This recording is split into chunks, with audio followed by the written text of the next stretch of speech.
جب انسان کو کسی ایسی بات سے واسطہ پڑتا ہے جو اس کے مزاج یا معاشرتی رکھ رکھاؤ کے خلاف ہوتی ہے تو اسے غصہ آ جاتا ہے، وہ اپنا توازن کھو بیٹھتا ہے، دوسروں سے لڑنے لگتا ہے، دوسروں سے تعلق توڑ لیتا ہے اور کبھی غصے میں آ کر اپنی بیوی کو طلاق دے دیتا ہے۔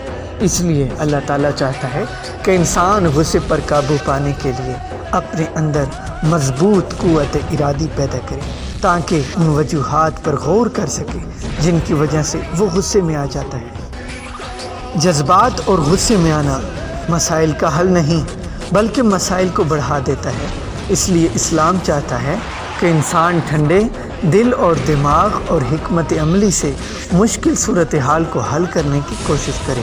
حضرت امام جعفر صادق علیہ السلام رسول خدا صلی اللہ علیہ وآلہ وسلم سے نقل کرتے ہیں کہ آپ صلی اللہ علیہ وآلہ وسلم نے فرمایا، غصہ ایمان کو ایسے خراب کر دیتا ہے جیسے سرکہ شہد کو خراب کر دیتا ہے۔ تبھی ایک شخص نے رسول پاک صلی اللہ علیہ وآلہ وسلم سے نصیحت کی درخواست کی۔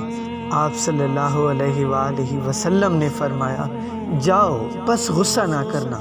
اس نے کہا، یا رسول اللہ، بس یہی میرے لیے کافی ہے۔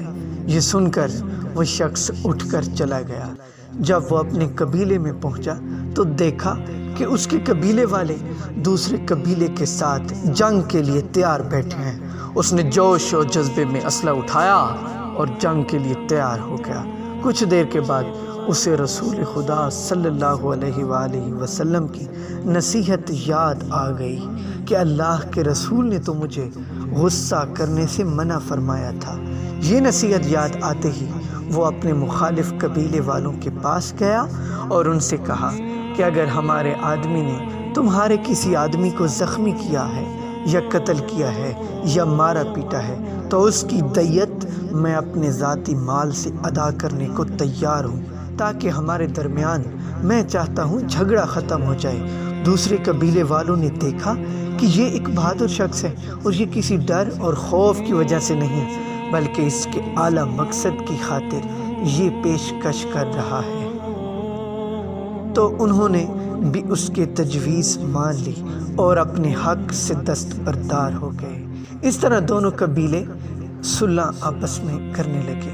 یہ وہ سلیقہ ہے جسے ہم بھی اپنے گھر، دفتر، کارخانے، معاشرے اور سیاسی و مذہبی میدانوں میں اپنا کر بڑی مشکلات سے بچ چکے ہیں۔ امام محمد باقر علیہ السلام کے حضور غصے کے بارے میں بحث ہو رہی تھی۔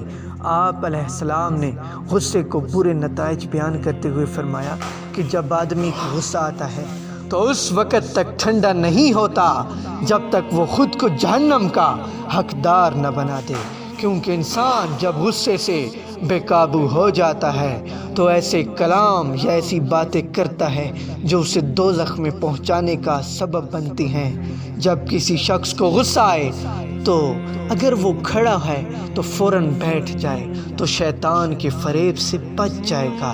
اگر اپنے خونی رشتہ دار پر غصہ آئے تو جس پر غصہ کیا جا رہا ہے تو اس سے چاہیے کہ وہ غصہ کرنے والے کے قریب جائے اور اس کو چھوئے، کیونکہ جب غصہ کرنے والے کو اس کا خونی رشتہ دار چھو لے تو اس کا غصہ ٹھنڈا ہو جاتا ہے۔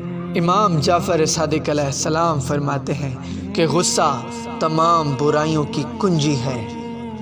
اگر کوئی انسان غصے کو قابو کرے، رضائے الہی کے لیے اپنے اوپر کنٹرول کر کے غصہ نہ کرے تو اس کو کیا فائدہ ہوگا؟